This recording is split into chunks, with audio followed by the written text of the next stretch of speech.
Good morning, everybody. Premier League is back. That's right.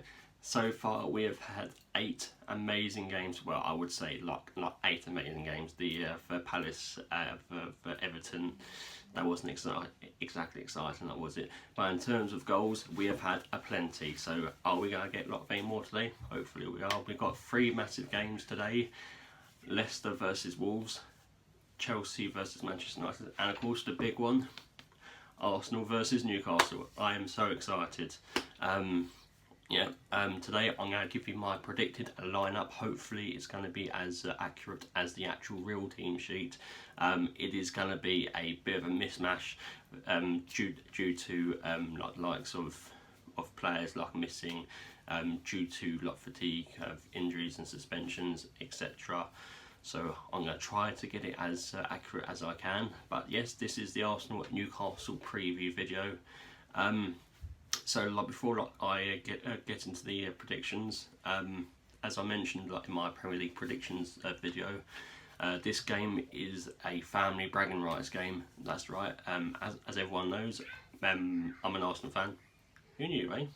And of course my father-in-law, Guy Bunting, is a massive Newcastle fan. So yeah, we got to get the bragging rights here, and of course my partner's uncle, Roy Clatworthy, I'll be watching with as well.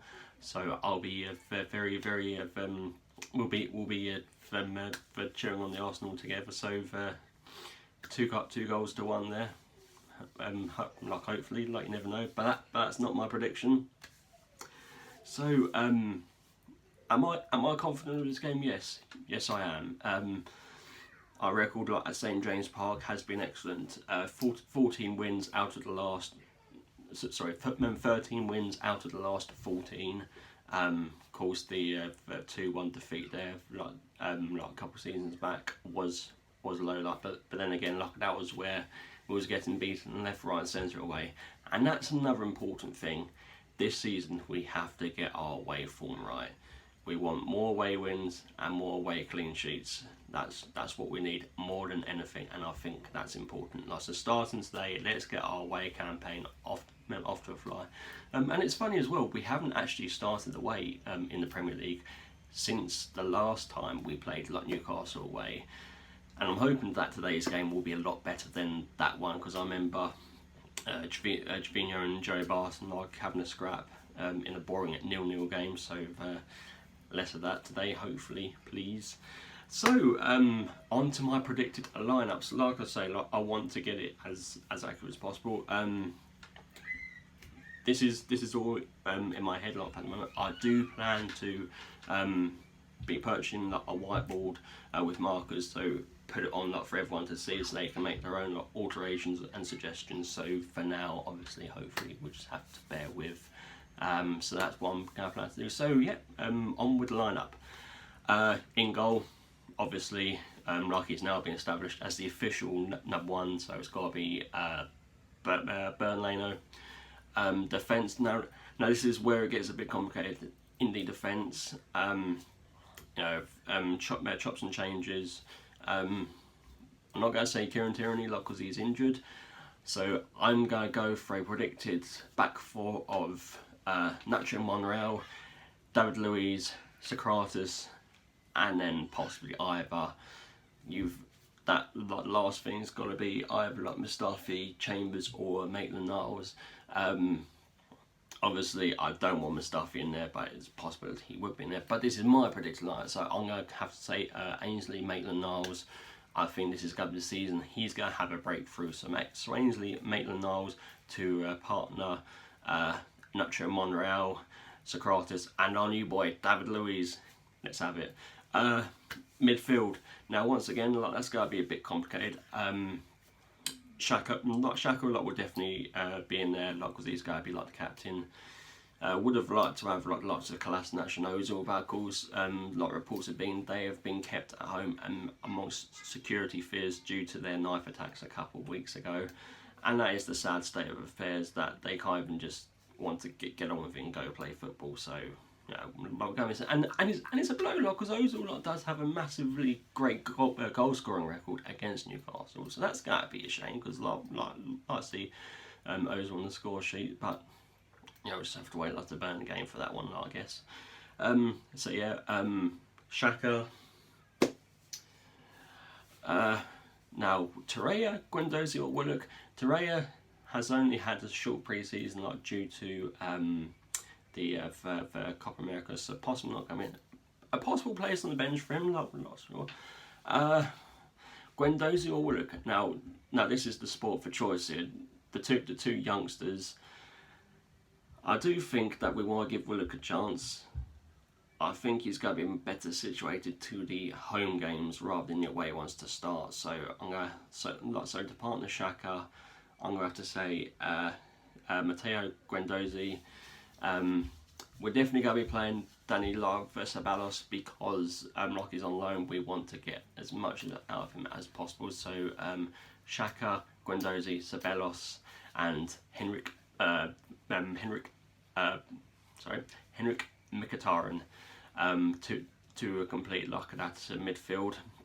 To up front, now I'm hoping that Lacazette is going to be fit. It's important for that he is. We need him all guns blazing. If he isn't, it's no big deal. He can always start on the bench or start against Burnley. We have got the attacking firepower. So yeah, I'm gonna go for our traditional front three. Of front two, of Pierre-Emerick Aubameyang and Alexander Lacazette. I think that covers everyone for the starting. Yes, it does. So on to the subs. So I've got embarrassment like Richards. Well, we don't actually like embarrassment with Richards in the subs. It's looking a lot more muted than it usually is, because usually the first 3 or 4 benches of the start of the season are looking a bit threadbare. Luckily, we've got a bit of a beefy bench there. So for Martinez, backup goalkeeper. Chambers and Mustafi, a lot of them too. Martinelli, hope to see him on the bench along with Reece Nelson, Joe Willock, and of course Nicolas Pepe. A lot of people are saying, oh well, why don't we start him? Pepe has been at the African Cup of Nations, so not really expected to start, but I reckon we'll have a 20-minute cameo for him. Maybe he could get on the pitch another goal. That would be fantastic if Nicolas Pepe was to get on the bench. So was to come off the bench and score. That would be icing on the cake. Especially maybe if it's 0-0 and we need that bit more of an injection. That'll be a welcome to the Arsenal folklore, won't it? But yeah, I expect Pepe to start on the bench today and maybe start against Burnley on Saturday. But first things first. This is the game that we want to go for. So prediction, what is the ultimate score? I know I gave my prediction in the Premier League predictions thing, and of course you might think, oh, if I have time to mull over it or change it or stick it. Nope, I'm going to go exactly with what I want, with what I said. So final score: Newcastle United 0, Arsenal 2. A goal aside with Lacazette and Aubameyang. That's what I'm hoping for anyway, because that's what I put on as a bet. So I want to be a rich man there for that one. What else have we got? Yeah, I think that's everything covered. I am so thankful that Andy Carroll will not be playing today. His goal scoring record against us is very huge. Just like Wayne Rooney, just like Didier Drogba, just like Darren Bent. Just like Eden Hazard. So many players have a habit of scoring against us. Andy Carroll is one of them, but luckily he won't be playing today, so we can thank our lucky stars for that one. So yeah, later on today I'm going to enjoy the game as well as the Chelsea-Manchester United game. So yeah, I'm excited, I'm ready. So yeah, come on Arsenal, let's do this. See you later, bye bye. Oh sorry, almost forgot. Anyone wants to leave in the comments, please do. Don't forget to like, share and subscribe. Thank you very much for watching. Come on Arsenal.